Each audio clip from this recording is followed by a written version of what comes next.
आज हम पढ़ेंगे रासायनिक अभिक्रियाओं के प्रकार। रासायनिक अभिक्रिया किसे कहते हैं?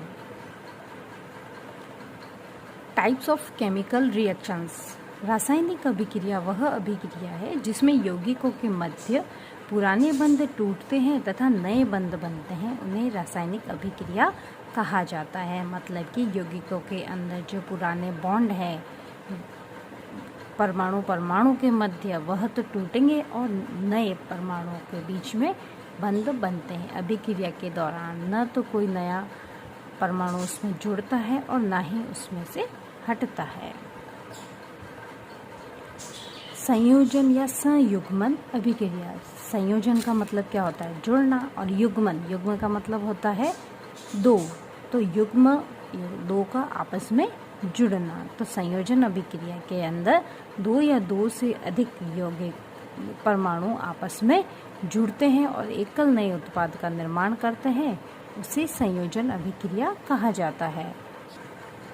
एडिशन रिएक्शन वह अभिक्रिया जिसमें दो या दो से अधिक यौगिक आपस में जुड़कर एकल उत्पाद का निर्माण करते हैं, संयोजन या एडिशन रिएक्शन कहलाती है। इसमें जितने भी अभिकारक होंगे वह आपस में जुड़ जाएंगे और एकल उत्पाद का निर्माण करेंगे। जैसे हाइड्रोजन और ऑक्सीजन आपस में जुड़ रहे हैं और एक एकल उत्पाद का निर्माण कर रहे हैं, इसलिए इसे संयोजन अभिक्रिया कहा जाता है। संयोजन अभिक्रिया जब आपस में जुड़ती है तो ऊष्मा का निर्माण होता है, अतः अधिकतर संयोजन अभिक्रियाएं ऊष्माक्षेपी अभिक्रियाएं होती है। जब अभिक्रिया के दौरान ऊष्मा का निर्माण होता है तो उसे ऊष्माक्षेपी अभिक्रिया कहते हैं। मतलब कि ऊष्मा का क्षेपण का मतलब बाहर निकलना। तो अभिक्रिया के दौरान ऊष्मा बाहर निकलती है, अतः ऊष्माक्षेपी अभिक्रिया होती है। ऊष्माक्षेपी अभिक्रिया के उदाहरण, जब प्राकृतिक गैस यानी CH4 का दहन किया जाता है तो उसमें भी ऊष्मा निकलती है, तो यह एक ऊष्माक्षेपी अभिक्रिया का उदाहरण है। प्राकृतिक गैस CH4 का ऑक्सीजन की उपस्थिति में जब दहन करवाया जाता है तो कार्बन डाइऑक्साइड और जल का निर्माण होता है और प्लस इसमें ऊष्मा निकलती है, अतः यह एक ऊष्माक्षेपी अभिक्रिया का उदाहरण है।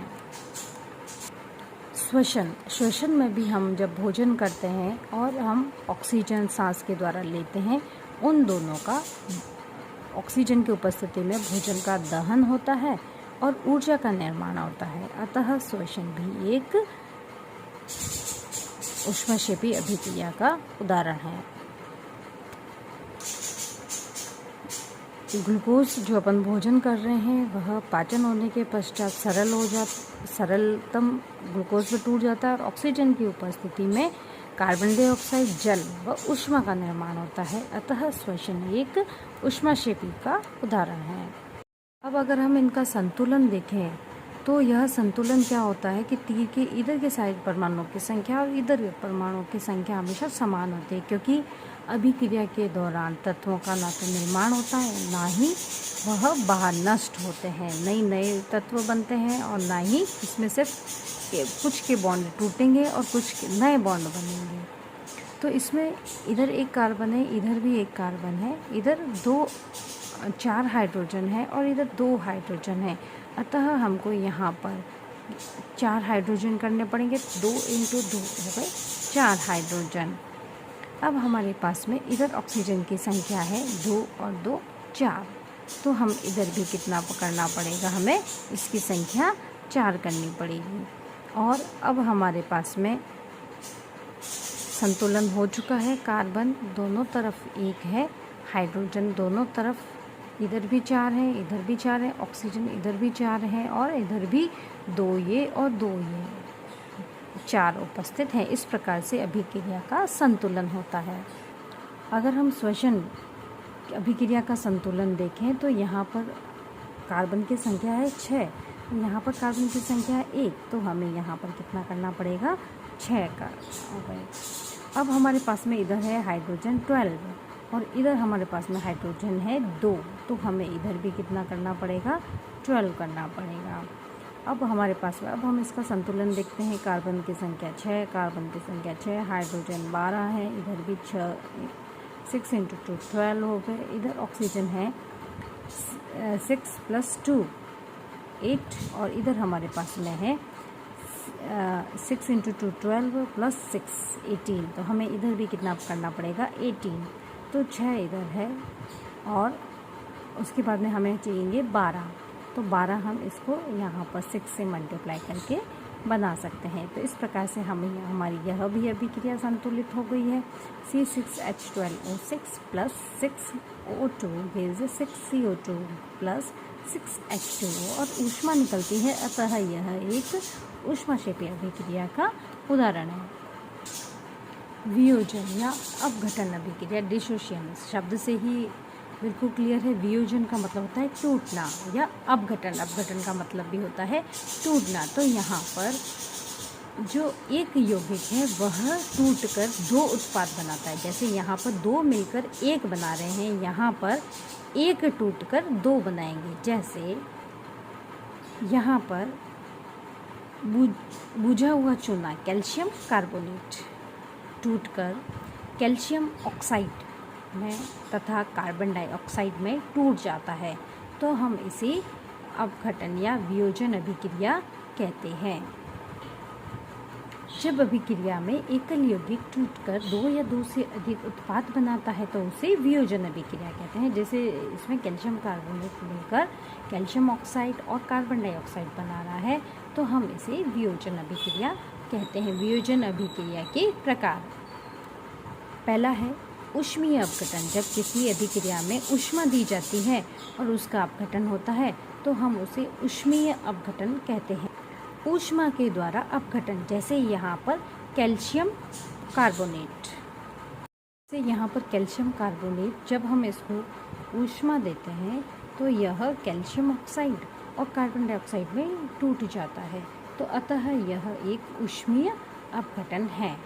इसमें ऊष्मा दी जा रही है, अभिक्रिया को संपूर्ण होने के लिए ऊष्मा की आवश्यकता होती है। जब जल को, दूसरा है विद्युत अपघटन। जब जल के अंदर विद्युत प्रवाहित की जाती है तो हमको हाइड्रोजन गैस और ऑक्सीजन गैस मिलती है। 2 भाग हमें हाइड्रोजन के मिलेंगे और 1 भाग हमको ऑक्सीजन को मिलेंगे। यह संतुलित अभिक्रिया है क्योंकि यहाँ पर 4 हाइड्रोजन है, इधर भी तीर के इधर भी 4 हाइड्रोजन है, इधर 2 ऑक्सीजन है और इधर भी 2 ऑक्सीजन है। तो यहाँ पर जब हम जल के अंदर विद्युत प्रवाहित करते हैं तो हमको हाइड्रोजन गैस और ऑक्सीजन गैस प्राप्त होती है। तो हमें इसमें विद्युत के द्वारा विद्युत ऊर्जा प्रदान की जाती है और इसमें टूटता है यौगिक, अतः यह एक विद्युत अपघटन का उदाहरण है। प्रकाशीय अपघटन, जब किसी यौगिक का अपघटन प्रकाश की उपस्थिति में होता है, प्रकाशीय ऊर्जा दी जाती है तब उसका अपघटन होता है, तो उसे प्रकाशीय अपघटन कहते हैं। जैसे प्रकाश की उपस्थिति में सिल्वर ब्रोमाइड, जब इसको प्रकाशीय ऊर्जा दी जाती है, प्रकाश दिया जाता है, तो यह सिल्वर और ब्रोमीन में बदल जाता है। तो ये सारे के सारे जितने भी अपघटन हैं इसमें ऊष्मा के द्वारा, विद्युत के द्वारा या प्रकाशीय ऊर्जा दी जाती है, प्रकाश की ऊर्जा की ज़रूरत होती है, अतः ये सारी की सारी अभिक्रियाएँ ऊष्मा शोषी अभिक्रियाएँ हैं। वह अभिक्रिया जिसे संपन्न होने के लिए ऊष्मा की आवश्यकता होती है, क्योंकि यह बिना ऊष्मा के संपन्न नहीं होती है, अतः यह अभिक्रिया ऊष्मा शोषी अभिक्रिया कहलाती है। तो ये सारी की सारी ऊष्मीय अपघटन, विद्युत अपघटन, प्रकाशीय अपघटन, ये सारी की सारी ऊष्मा शोषी अभिक्रिया के उदाहरण हैं। अभिक्रिया का अगला प्रकार है विस्थापन या डिस्प्लेसमेंट रिएक्शन। वह अभिक्रिया जिसमें अधिक सक्रिय तत्व कम सक्रिय तत्व को उसके यौगिक में से विस्थापित कर देता है, उसे विस्थापन अभिक्रिया कहते हैं। इसमें जो अधिक सक्रिय होता है, ज़्यादा एक्टिव होता है, वह कम एक्टिव को हटा देता है, इसलिए हमने इसको विस्थापन या डिस्प्लेसमेंट, उसका प्लेस चेंज हो जाती है, तो हमने उसको डिस्प्लेसमेंट या विस्थापन अभिक्रिया कहा है। जैसे copper sulphate plus zinc gives zinc sulphate plus copper. इसमें जिंक अधिक सक्रिय है, तो यह कम सक्रिय कॉपर को उसके तत्व, ये पूरा यौगिक है, इस यौगिक में से कॉपर को हटा दिया और उसकी जगह खुद आ गया, तो हम इसे क्या कहते हैं, विस्थापन अभिक्रिया कहते हैं। तो वह अभिक्रिया जिसमें अधिक सक्रिय तत्व कम सक्रिय तत्व को उसके यौगिक में से विस्थापित कर देता है, विस्थापन अभिक्रिया कहलाती है। रासायनिक अभिक्रिया का अगला प्रकार है द्विविस्थापन अभिक्रिया, डबल डिस्प्लेसमेंट। वह अभिक्रिया जिसमें आयनों का आदान प्रदान होता है द्विविस्थापन अभिक्रिया कहलाती है। इसमें दो यौगिकों के आयन आपस में एक्सचेंज होंगे, जैसे सोडियम कार्बोनेट प्लस कैल्शियम का क्लोराइड। तो यह कैल्शियम कार्बोनेट, अब कैल्शियम ने इसका कार्बोनेट ले लिया है और सोडियम ने इसका Cl ले लेता है। इसमें क्या होता है कि ये वाला इसको हटा के इसकी जगह पर आ जाता है, इसको पूर्णतः हटा दिया जाता है, जबकि द्विविस्थापन में अदला बदली होती है। तो यहाँ पर हम सोडियम कार्बोनेट सोडियम क्लोराइड में कन्वर्ट हो जाता है और कैल्शियम इसका कार्बोनेट लेकर कैल्शियम कार्बोनेट में कन्वर्ट हो जाता है। इस प्रकार से यह अभिक्रिया द्विविस्थापन अभिक्रिया कहलाती है। अब हम अभिक्रियाओं को अगर शॉर्ट में वापस से देखा जाए तो रासायनिक अभिक्रिया, इसमें पुराने बंध टूटते हैं, नए बंध जुड़ते हैं। संयोजन में दो यौगिक आपस में जुड़ते हैं, जबकि वियोजन में एक यौगिक वापस से टूटता है। विस्थापन में अधिक सक्रिय कम सक्रिय को हटा देता है, जबकि द्विविस्थापन में आयनों का आदान प्रदान होता है। इस प्रकार से अभिक्रियाओं के प्रकार होते हैं।